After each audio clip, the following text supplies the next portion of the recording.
God, we have worked hard. I mean, I've also worked hard. Standing here before you today has required long nights dealing with Pepper's cats, numerous short responses, Castillo's independent reading journals, and so much more.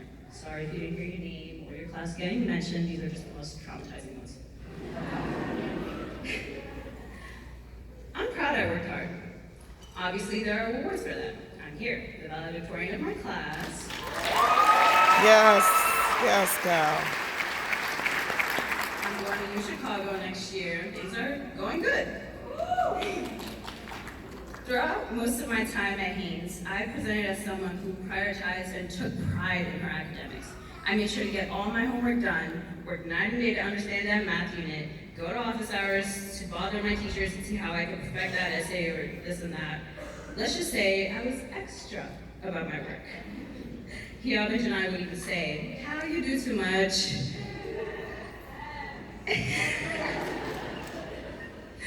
And it worked. People saw what I wanted them to see, but it wasn't actually that easy. What people didn't see is what I thought my success required me to hide. I kept a brave face on and dealt with all my hardships alone because I believed the best way to maintain others' faith in me was to keep the challenges to myself. And the best way to do that was to pretend I had no issues, no difficult circumstances. In reality, I was a mess. I was trying to figure out what it meant to lose my grandfather to cancer and have my mom move back to Ethiopia for what became 2 years, leaving me with a slew of new responsibilities at home. On top of that, I was trying not to let the pressure of becoming the first in my family to go to college get to me. Instead of dealing with all of this, I hid behind my academics. I hid behind the perception people had of me as the one who could always keep it together, even when I couldn't. I hid because in my head, I had a perception of what success meant, and it didn't mean struggling. Looking back, I regret that I didn't take time to deal with my challenges as they came up. I regret that I allowed myself to get so sucked into one aspect of myself at the expense of developing in other ways. It led to me to become an unbalanced version of myself. I couldn't deal with the challenges that life presented because I had not set myself up to think about anything beyond school. As we enter adulthood, many of us will be tempted to give everything to try and live up to our ambitions, to others' expectations for us, and to what society has defined as success.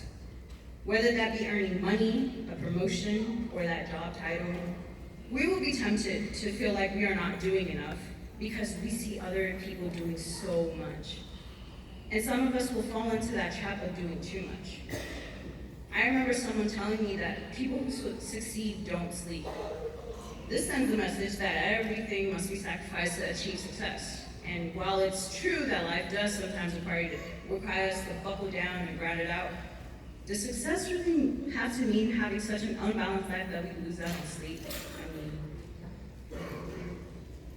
mean, and, sorry.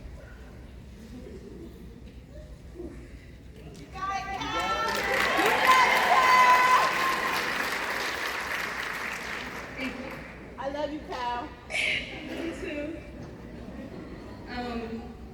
But sleep is the most essential thing to function. And here we are. Losing out on sleep is not cute.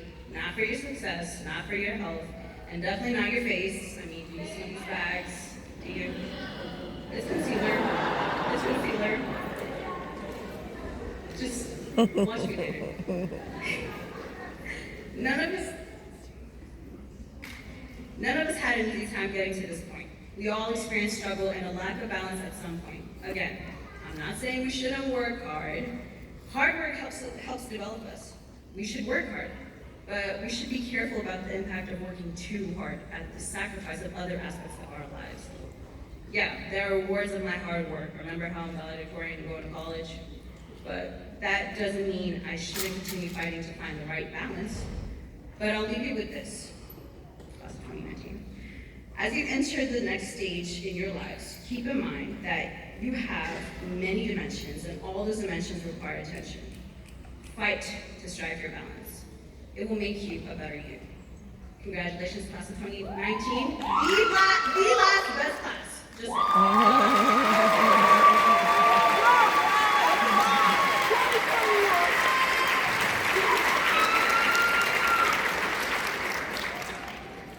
now going to introduce our guest speaker, Johnny Garcia.